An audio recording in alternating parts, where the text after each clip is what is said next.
Hari ke-21, Selasa, 27 Ogos 2024.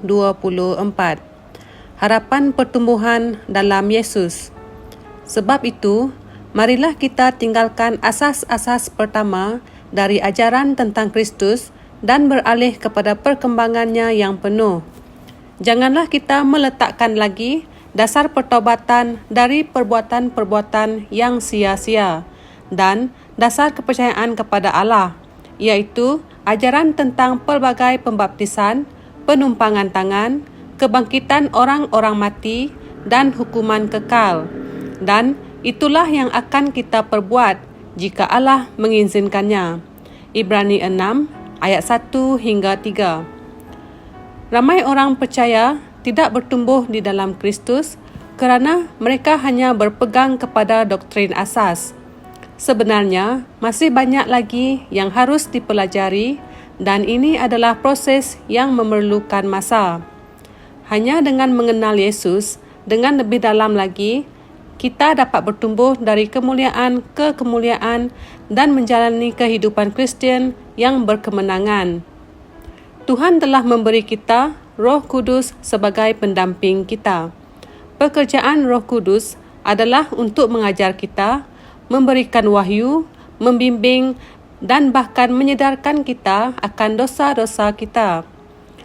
Kita harus bertumbuh dalam roh supaya kita akan mengetahui apa yang berasal dari Tuhan dan apa yang tidak berasal dari Tuhan. Roh Kudus mampu membawa kita ke tingkat yang lebih tinggi dan membantu kita melampaui prinsip-prinsip dasar dengan karunia-karunia-Nya dalam pengertian, kebijaksanaan, dan pemahaman. Dalam Yohanes 15 ayat 1 hingga 5, Yesus mengatakan kepada kita bahawa Dia adalah pokok anggur dan kita adalah ranting-rantingnya. Kesuburan kita bergantung pada ketaatan kita kepadanya. Dia memangkas kita agar menghasilkan lebih banyak buah. Pohon yang masih muda tidak dapat berbuah jika pohon itu belum dewasa.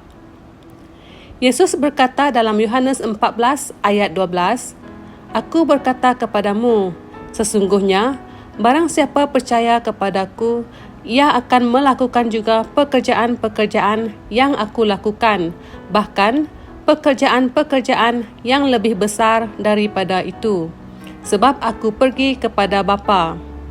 Kita tidak akan mampu melakukan pekerjaan yang lebih besar dan memenuhi panggilannya kecuali kita bertumbuh dengan lebih matang dalam Dia.